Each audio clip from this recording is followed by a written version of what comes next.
جادو کی دنیا ایک ایسی خوبصورت اور حیرت انگیز جگہ تھی جہاں کا ہر منظر دلکش اور دل کو چھونے والا تھا۔ وہاں کے جانور منفرد اور حیران کن تھے، جیسے کہ سنہری پریاں والے پرندے، چمکتے ہوئے سانپ اور باتیں کرتی ہوئی خرگوشیاں۔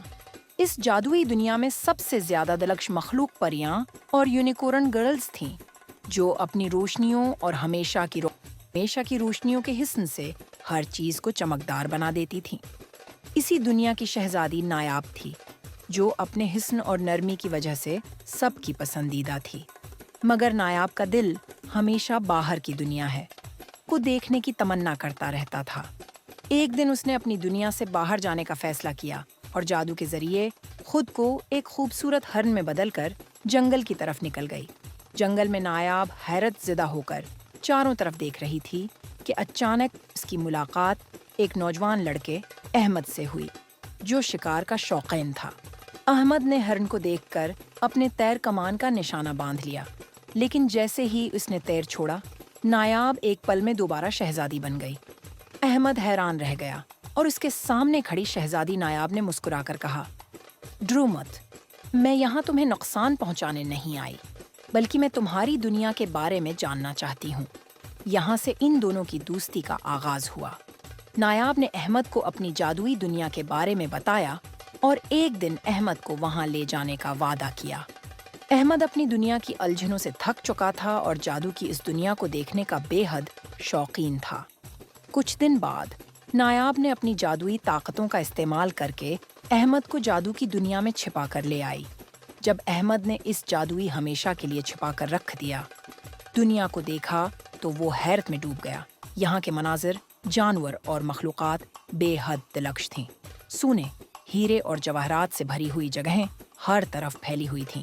احمد نے ایسی چمکدار اور قیمتی چیزیں پہلے کبھی نہیں دیکھی تھیں۔ پہلے تو احمد کو سب کچھ بہت اچھا لگا، لیکن جیسے جیسے وقت گزرتا گیا، اس کے دل میں لالچ پیدا ہونے لگی۔ اس نے سوچا کہ اگر وہ یہاں سے کچھ سونے اور ہیرے چوری کر کے اپنی دنیا میں لے جائے تو وہ بہت امیر بن سکتا ہے۔ ایک دن جب نایاب نے اس پر بھروسہ کرتے ہوئے اسے اکیلا چھوڑا، احمد نے موقع کا فائدہ اٹھایا اور چپکے سے جادو کی دنیا سے سونا اور جواہرات چوری کر لیے۔ پہلی دفعہ اکیلا چھوڑا، احمد نہ قیمتی چیزیں بیچ کر بہت سا پیسہ کمایا۔ اسے مزہ آیا اور لالچ میں آ کر اس نے روزانہ یہی کام شروع کر دیا۔ وہ روزانہ جادوئی دنیا سے قیمتی چیزیں چوری کرتا اور اپنی دنیا میں جا کر انہیں بیچتا۔ لیکن ایک دن جب وہ جادو کی دنیا سے نکل کر واپس آ رہا تھا تو راستے میں کچھ ڈاکوؤں نے اس کا پیچھا کیا۔ احمد کے پاس سونے، ہیرے اور دیگر قیمتی چیزوں سے بھری تھیلی تھی، جسے دیکھ کر ڈاکوؤں کی آنکھیں چمک اٹھیں۔ انہوں نے احمد پر حملہ کر دیا اور اس کی ساری قیمتی چیزیں چھین لیں۔ احمد ہیرے اور دیگر قیمتی چیزوں سے بھری تھیلی تھی، جسے دیکھ کر ڈاکوؤں کی آنکھیں چمک اٹھیں۔ انہوں نے احمد پر حملہ کر دیا اور اس کی ساری قیمتی چیزیں چھین لیں۔ احمد نے مزاحمت کرنے کی کوشش کی، لیکن ڈاکوؤں نے اسے مار ڈالا۔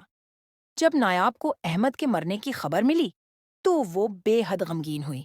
اسے افسوس تھا کہ اس نے احمد پر بھروسہ کیا اور اسے اپنی دنیا کا راز بتایا، لیکن نایاب کو اس بات کا بھی احساس ہوا کہ لالچ انسان کو اندھا کر دیتا ہے اور احمد کا لالچ ہی اس کی بربادی کا سبب بنا۔ اخلاقی سبق: کہانی ہمیں یہ سکھاتی ہے کہ لالچ اور خود غرضی کا انجام ہمیشہ برا ہوتا ہے۔ اگر احمد لالچ نہ کرتا اور نایاب کے اعتماد کو ٹھیس نہ پہنچاتا تو وہ ہمیشہ خوش رہتا ہے، ہمیشہ خوشحال رہتا۔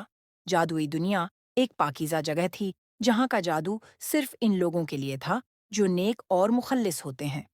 لیکن جب کوئی شخص لالچ میں آ کر دوسروں کو دھوکہ دیتا ہے تو وہ اپنے لیے تباہی کا سامان